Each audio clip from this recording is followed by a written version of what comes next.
Hello and welcome to Season 2 of I Am Beauty and the Beast. My name is Arouge and I am here because over the last 6 years, I have been going through so many amazing changes in my life, and I wanted to share what I have been doing to be in the best place that I've ever been, emotionally and physically. And I want to share some of the struggles and some of the strategies I've used so that I can have the best life possible. I am not a therapist or a doctor. I'm someone who's been through the ringer. I've been chewed up and spit out, and yet today I am still the happiest and most fulfilled I've ever been. I run a successful creative business. I have plenty of hobbies that I love, friends that I can count on and who count on me, family I love and adore, and 2 amazing kids that challenge me to be the best version of myself every day. And I want to be a role model for my kids. So this podcast is therapy for me to be able to remember everything that I've learned and to be able to share some of my journey in case it can inspire somebody else just a little bit. So here we go.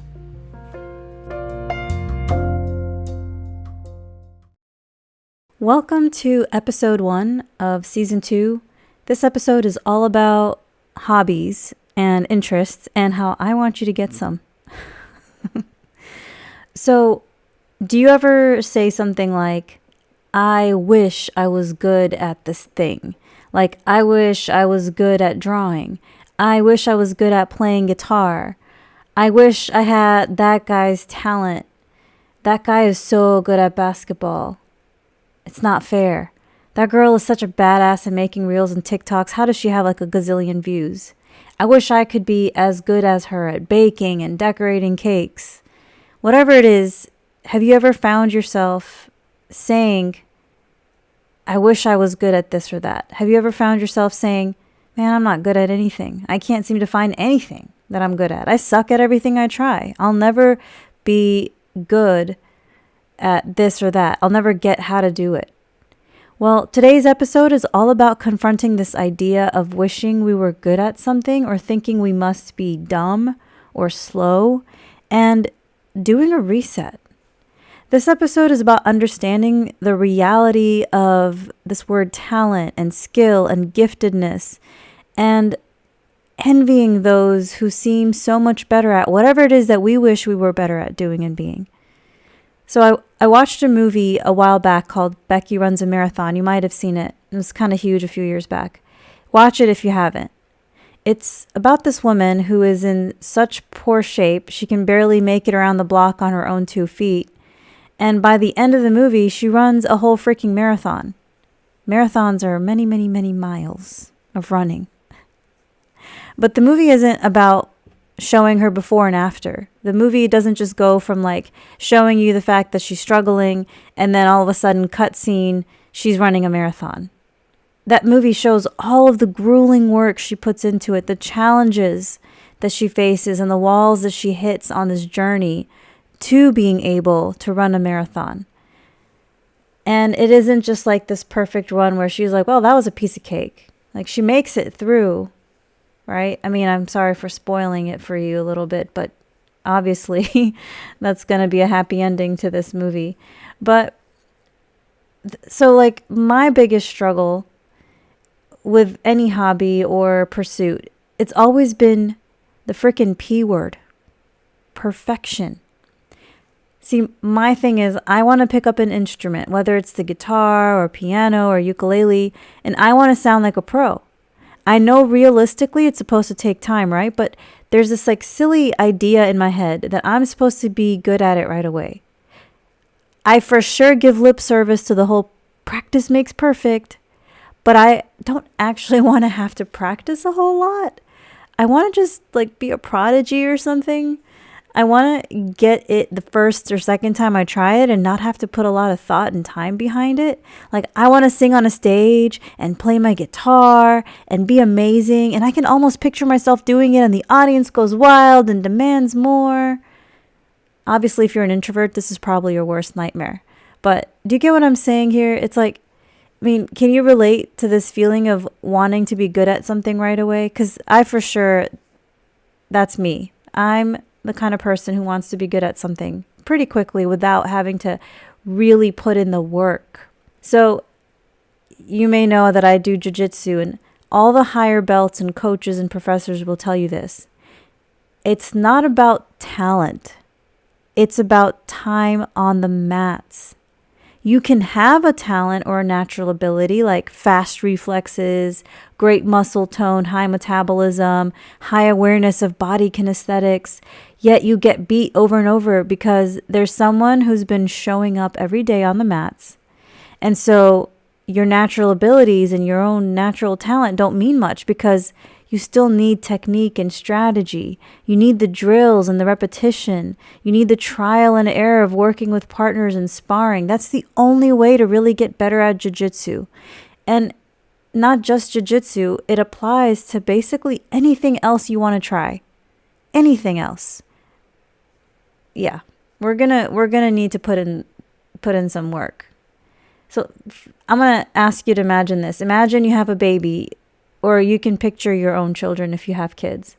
Try and think back to when they were learning to feed themselves. Did they always pick up the spoon perfectly and scoop up just the right amount of food and put it directly in their mouth so neatly without making a mess for the very first time they tried it?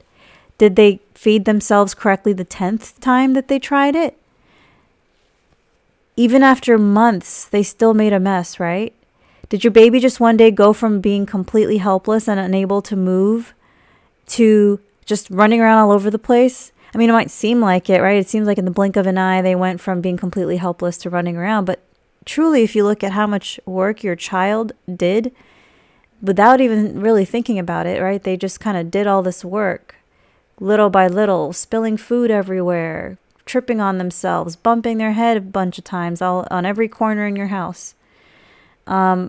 But it took them time. Would you think your baby is a failure if they didn't learn how to walk within 1 week from the moment they were born? Like, how could you not learn how to walk, little baby? You've been on this planet for like 12 months and you haven't learned to walk? Gosh, you're so slow. You're so dumb. Of course not. But for some reason, we as adults, we have this completely unrealistic standard that we place upon ourselves. Look, the reason why you today are able to walk, talk, eat, and do a million other things without a second thought, like go to the freaking bathroom and, sit on a toilet or go to a urinal if you're a guy, and not miss and get it all over your pants, is because you've done it so many times. And I'm sure you messed up a few times on all of these things. So why do we get jealous? And why do we get upset when we don't get it fast enough, but somebody else does? Why is it so hard for us to have grace with ourselves? See, the thing is, we don't see the behind the scenes of what that other person is going through or how hard they're working at it and how much time they're putting into it. If you could have a live feed to their activities and how much time they spend messing up and almost getting it right, you'd probably be bored out of your mind if you could have a live feed watching them do all of it. You'd be like, change the channel, man. This is boring. I don't want to see them struggling for 8 hours with this one little section of music. This is so boring. I've got better things to do with my time. But that person, let's say it's piano, they may have been struggling with this one little section of music for days and days and days before they have a breakthrough. But we don't see that. We just see, oh, little Debbie likes to play the piano and she's so good at it. I don't know why I said little Debbie. I want a snack now. But here's the thing. They could be naturally talented or gifted. Absolutely. There's absolutely such a thing as prodigies. I know they exist. I've seen them. We've all seen them, right? We've all seen them on social media. We've all met somebody who's really incredibly good at something. And you find out that they've been doing it since they were infants. It's just some crazy talent that they've got, that they were naturally born with it. And that does happen. But here's the thing. If you weren't born a prodigy, welcome to the club of mediocre and average everyday folks. We have a membership of about 8 billion members and counting. We're a growing group here. Welcome to the biggest club on the planet. A club full of people who are basically going through the motions every day, trying to stay alive and pay the bills or have food to eat and on and on. Believe it or not, most of the 8 billion people on this planet have no idea how to play a single solitary chord on a guitar. Most people on this planet have no idea how to sit down at a piano and play a simple tune like Happy Birthday. Most people on this planet can't draw a realistic face. Forget drawing hands. Most people can't even draw hands, right? Like, forget it. I've tried. It's so hard.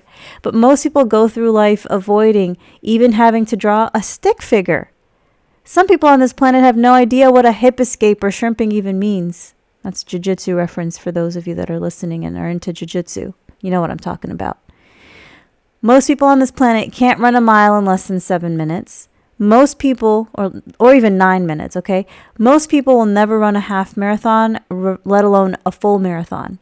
Most people on this planet suck at a lot of things. Do you get what I'm saying?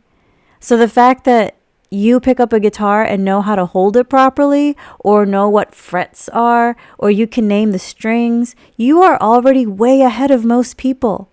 If you can strum the D chord on the guitar, you know more than most people on this planet about playing the guitar. If you can play a simple song on the guitar, you're even more advanced than a majority of the 8 billion people on this planet. The fact that you are part of a martial arts gym at all, or that you know what the anatomy of a car is, like what makes a car go, or you know how to draw a picture of a cube, or you know how to train a dog, or you know how to make scrambled eggs or poached eggs, or all of these other little things we take for granted that we do. Believe it or not, you are already better at it than a majority of people who will never even think to pick up the guitar or play a single note on a keyboard or do a single pull-up or go for a 5-mile walk or pick up a basketball and dribble it and shoot and score a point. The fact that you can do any of that already means you're ahead of a majority of the people on this planet. Does that mean you're all set now because you can do the bare minimum of something? No, that's not exactly the point here. But I know that we want to be good at it, right? We want to be good at it where people are like, wow, look at him go. Dang.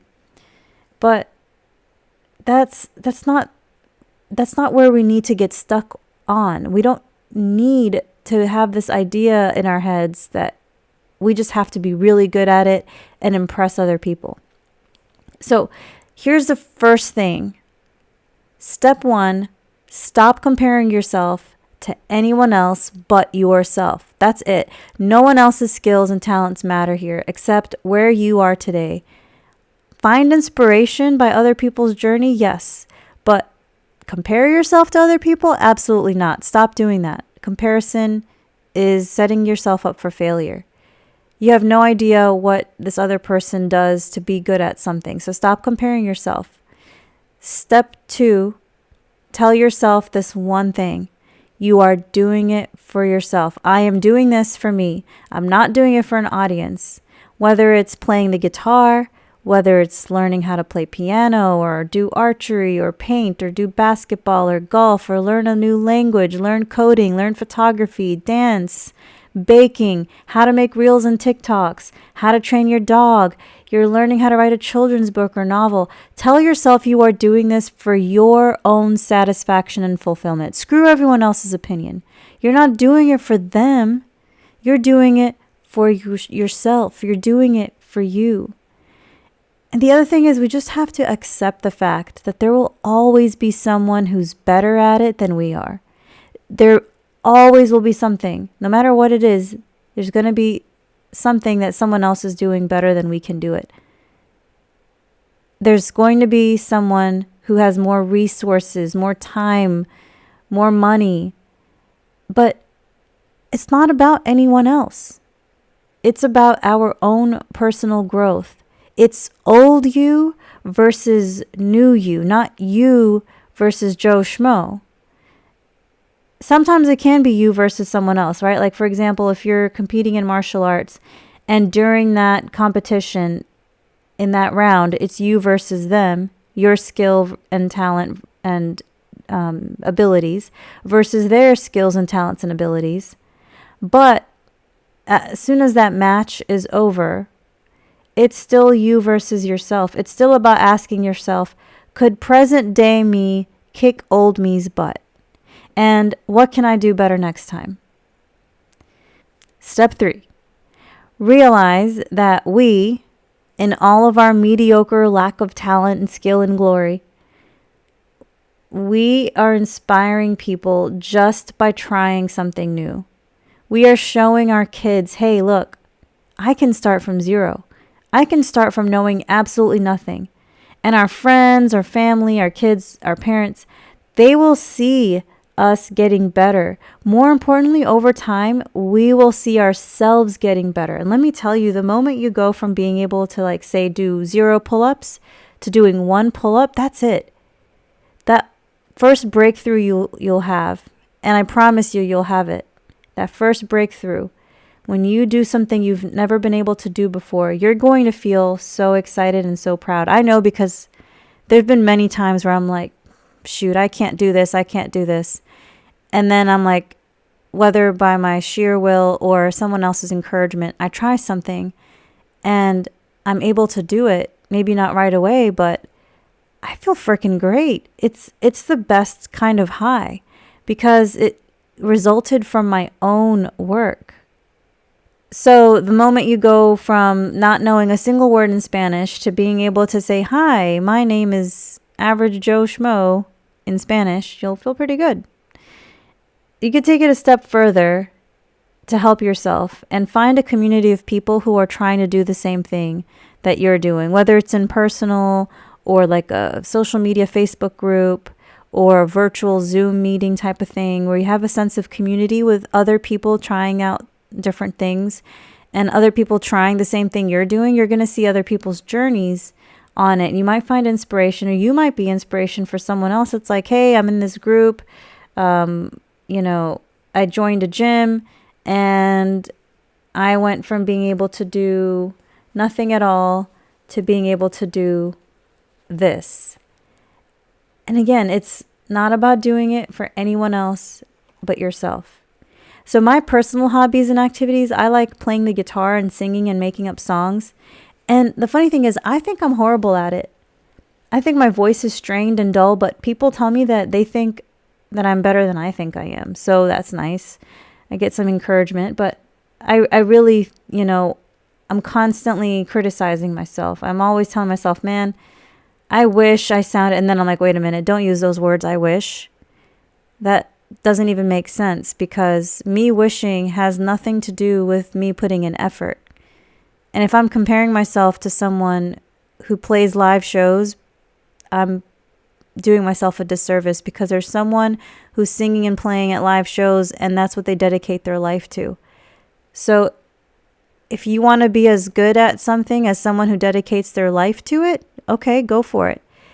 Otherwise, have some grace with yourself. Maybe you don't need to be as good as a professional athlete because you're never planning on becoming a professional athlete. It's not about that. That's not the goal. The goal isn't to make millions of dollars by getting a job at the NFL if you know that that's not something you actually want to do. So let go of that. If you want to try something, just do it. Just let go of this idea that you have to be great at it right away. Just the fact that you're doing it is awesome. So just let it go. Let go perfection. Let go of perfection and embrace the word excellence. Like, I'm an excellent whatever player, piano, guitar player, or hey, I'm doing awesome compared to my old self. This is great. The beauty and the beast side of this thing is beauty is the willingness to try something new and being vulnerable and being willing to fail. And the beast is a side of you that pushes you and over time allows you to say, I can kick my old me's butt.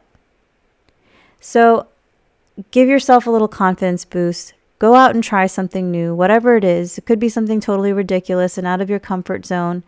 But again, it's not about anyone else. It's about yourself. So just do it. Like Nike says, just do it. Have a great, great time experimenting and learning, and I will see you next time.